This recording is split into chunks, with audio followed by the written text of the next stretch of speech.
My parents tell everyone I abandoned my disabled brother for a man. They leave out the part where they tried to trick me into becoming his full-time unpaid caregiver for life by sabotaging my job and lying to my fiancé.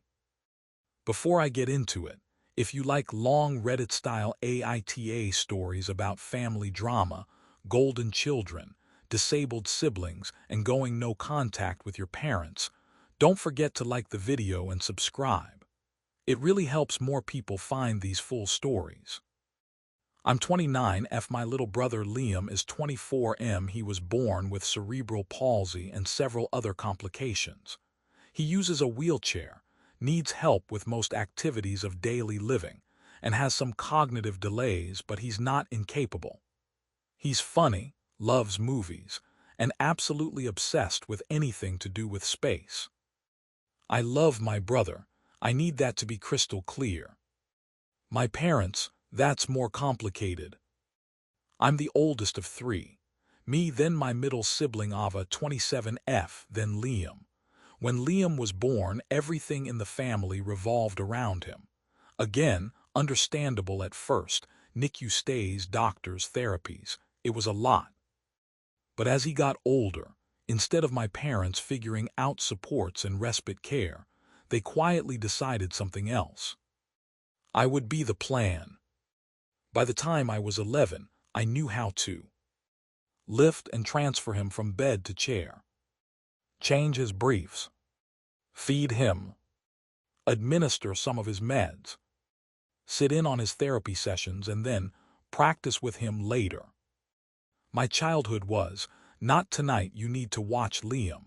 Your friends can come over here if they want to see you. You're so mature, you're like a second mom to him. I didn't feel mature.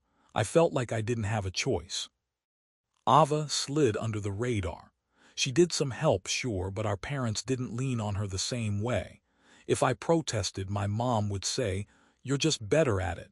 He listens to you. You're a natural caretaker." Translation: we've decided you're the designated third parent.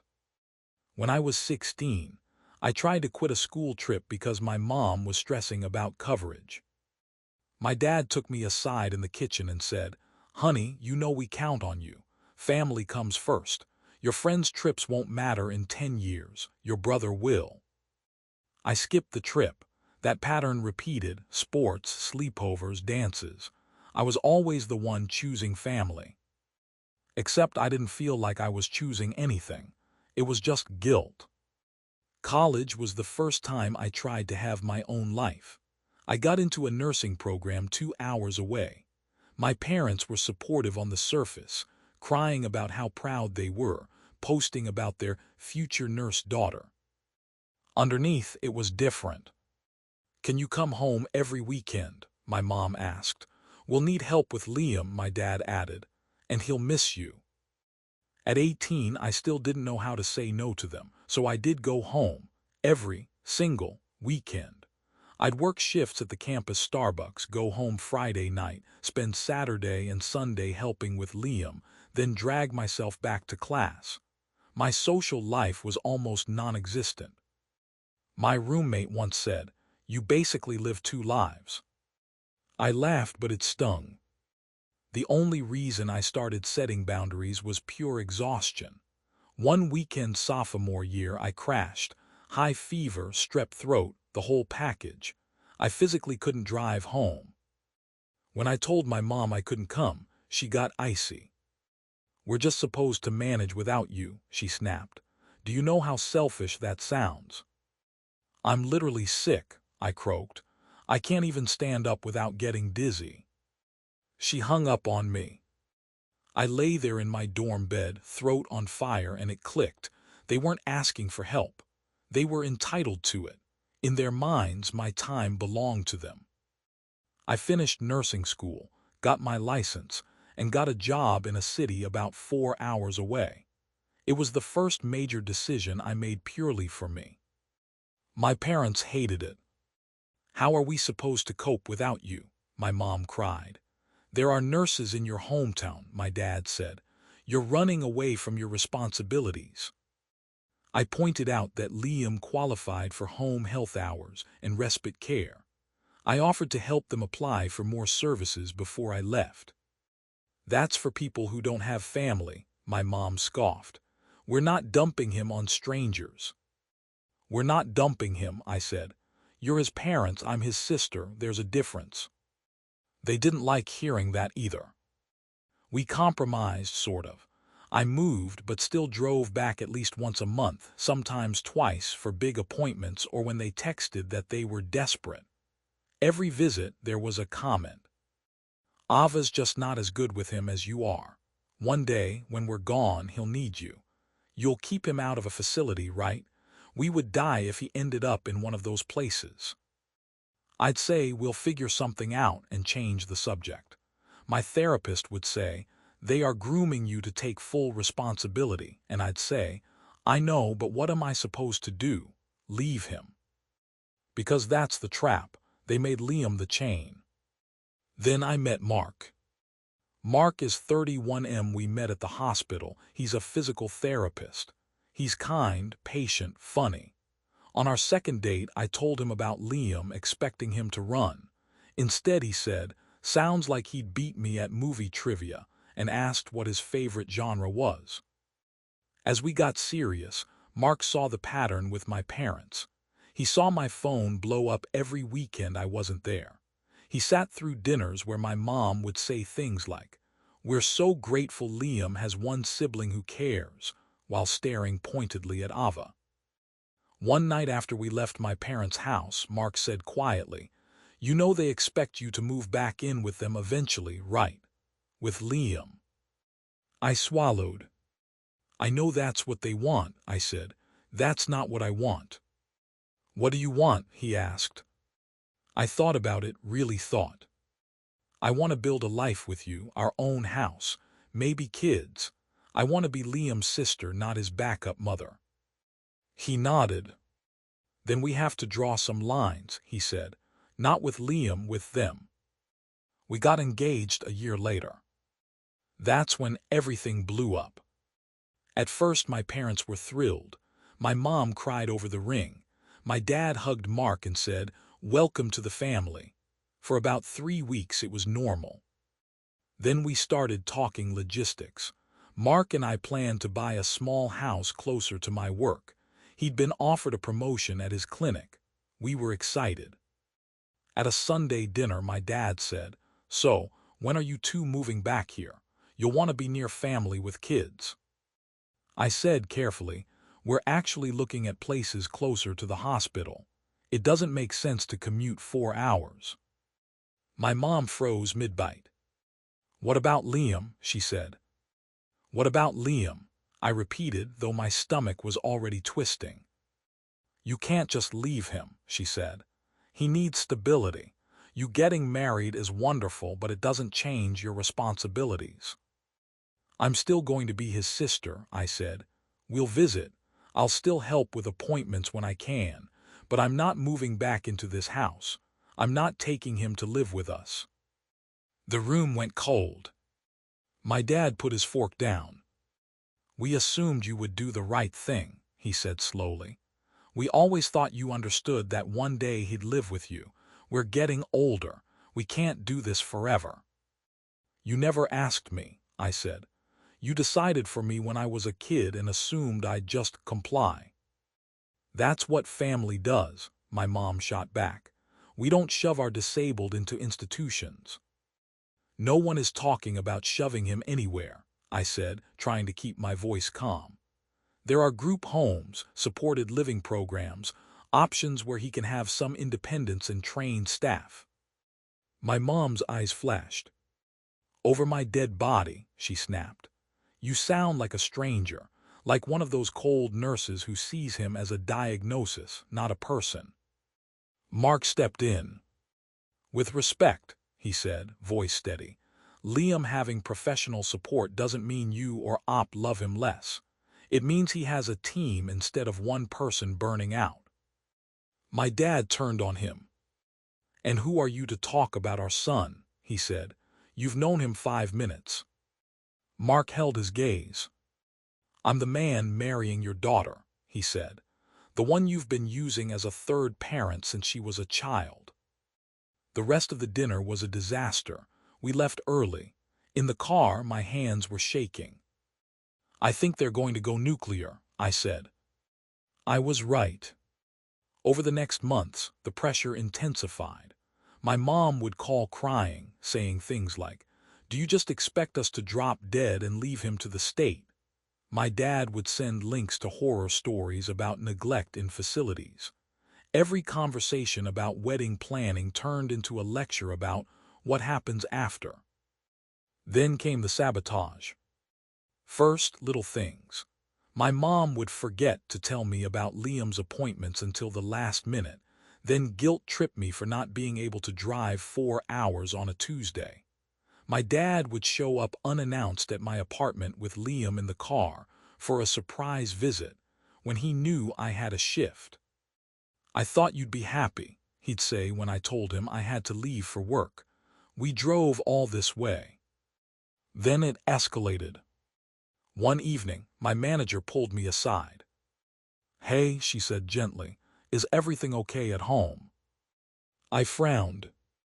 "Yeah," I said slowly. "Why?" She hesitated. "We've been getting repeated calls from someone claiming to be your mother," she said. "Saying you're overworked, not sleeping, that you're having emotional breakdowns over your brother. She implied you're not safe to be on the floor sometimes."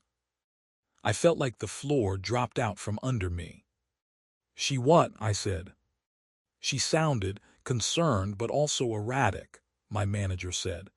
"We've documented it, but I wanted to hear your side." I went home that night and called my mom. "Did you call my work and tell them I'm unstable?" I demanded. There was a pause. "I was worried," she said. "You sounded stressed. You're snappy lately. I just thought maybe they're overworking you and you need time off." "You told them I'm having breakdowns," I said. "You jeopardized my job." "How can you say that?" she cried. "I'm your mother. I'm allowed to worry. If you lose your job, you can always move back here. We'll make it work as a family." I hung up on her. The next stunt was worse. About a month later, I got a call from a social worker attached to a local disability services agency. "Hi," she said. "We're just confirming your availability for the home assessment next week. It says here you're applying to become your brother Liam's primary caregiver and legal guardian when your parents are no longer able." My brain short-circuited. "I'm what?" I said. She sounded surprised.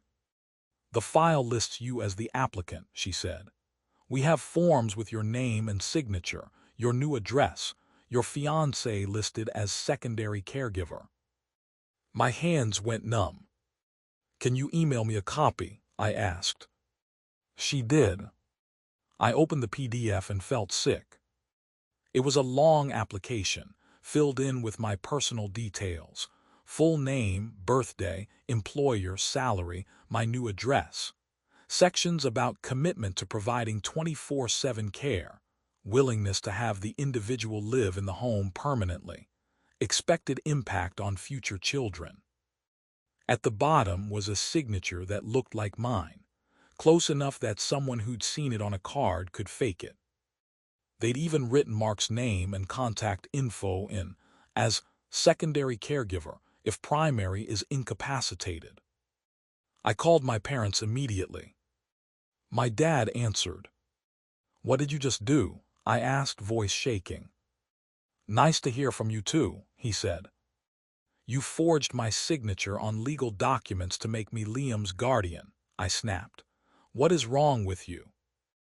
"It's not forging if we know what you'd want," he said calmly. "This is just formalizing what we always talked about." "I never agreed to this," I said. "Not once." "You're overreacting," my mom chimed in on speaker. "We just got the process started. Liam needs security. You'll thank us later." "You put Mark's name down," I said. "You volunteered him without asking." "He's marrying into this family," my dad said. "This is part of the package. If he can't handle that, maybe he's not the right man for you." I took a shaky breath. "Let me be very clear," I said. "If you submit anything with my forged signature, I will call a lawyer and the police. I will report you for fraud. I am not kidding." My mom gasped like I'd slapped her. "How can you talk to us like this?" she cried. "All we ever did was sacrifice for you and your brother." "You sacrificed me to my brother," I said quietly. "You had me so you'd have a built-in caretaker." There was a stunned silence. Then my dad said, voice hard, "If you walk away from him, don't bother coming back." I hung up and burst into tears. Mark found me on the couch clutching my phone. "What happened?" he asked. I showed him the documents. His face went from confusion to anger.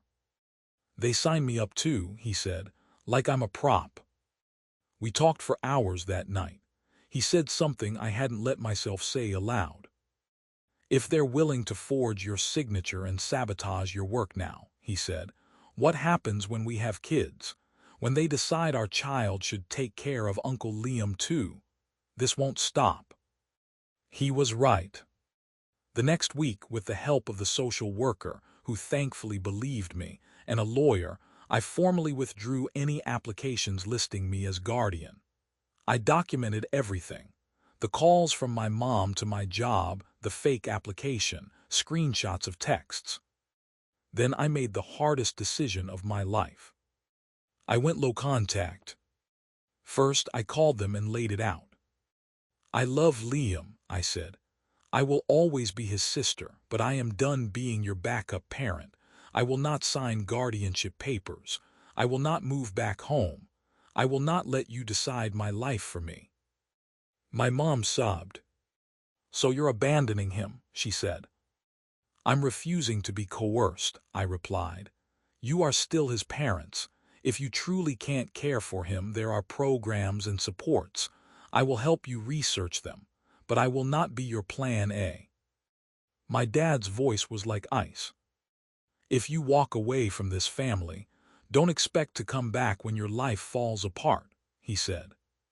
Then he hung up. After that, I only texted about practical things, Liam's major medical updates. I sent him care packages directly. I FaceTimed him when I could, but I stopped going down every month. I stopped answering my parents' calls when they came in at 2 a.m. I muted the family group chat. In retaliation, my parents went on a smear campaign. I started getting messages from aunts, cousins, family friends. "How could you do this to your brother? Your parents are heartbroken. I heard you moved away and won't let them see you anymore. One day you'll regret choosing a man over your own blood." My mom posted vague Facebook statuses about daughters who forget where they came from, and people abandoning disabled loved ones. She never used my name, but everyone knew. The final straw was when Ava called me. "You really screwed them over," she said without preamble. I laughed bitterly. "Me, the one they didn't guilt into anything." "You know they always counted on you," she said. "They told everyone you promised you'd take him when they couldn't." "I never promised that," I said. "They made that up and repeated it so often they believed it." Ava was quiet for a long moment. "I mean, yeah," she said slowly. "They did say that a lot. I guess I thought you'd had a talk I wasn't part of." "We didn't," I said. "I was 12, 16, 20, and they told me, 'When we're gone, you'll take care of him.' And if I hesitated, they'd cry or yell until I said something noncommittal. That is not consent. That is grooming." Ava sighed. "I get it," she said. "But Liam's the one stuck in the middle. He keeps asking why you don't visit." That gutted me. "I love him," I said, voice breaking. "I'm trying to protect myself before I completely break. If I move back now, I'll never leave." Eventually, I invited Liam to visit us for a weekend, if my parents would let him come with a support worker. They refused. "This isn't on your terms," my dad texted. "You come here or you don't see him." Mark looked at the messages and said, "They're using him as leverage, again." We got married in a small ceremony with my friends and Mark's family. My parents refused to come. They told everyone they'd been uninvited. Liam wasn't there. I cried about that for weeks. It's been a year since then. I'm in therapy. I send Liam birthday and holiday gifts, call when he's with his day program and can talk privately. He tells me about movies, about a girl in his group he has a crush on, about how he wants to be an astronaut even if my chair doesn't fit in a rocket. Every time, my heart breaks and heals a little at the same time. My parents still send emails sometimes, all variations of the same theme. We're getting older. Liam will have no one when we're gone. You'll have to live with yourself when he's in a facility because you were selfish. I don't respond anymore. My therapist says I'm allowed to put my sanity first. Mark says our future kids, if we have them, deserve parents who aren't crushed by resentment and burnout from being conscripted into something they never chose. Still, the guilt is loud, especially when extended family repeats my parents' version. You abandoned your disabled brother. From my side, I see it differently. I grew up being a third parent, not a sister. My parents sabotaged my job and forged legal documents to trap me. They refused to consider any option that was, "Op will take him." And now they're mad that I'm refusing to spend the rest of my life as their unpaid solution. So, Reddit, am I the asshole for refusing to be my disabled brother's future full-time caregiver and going low contact with my parents, even though it means he'll probably end up in a supported living facility instead of with me?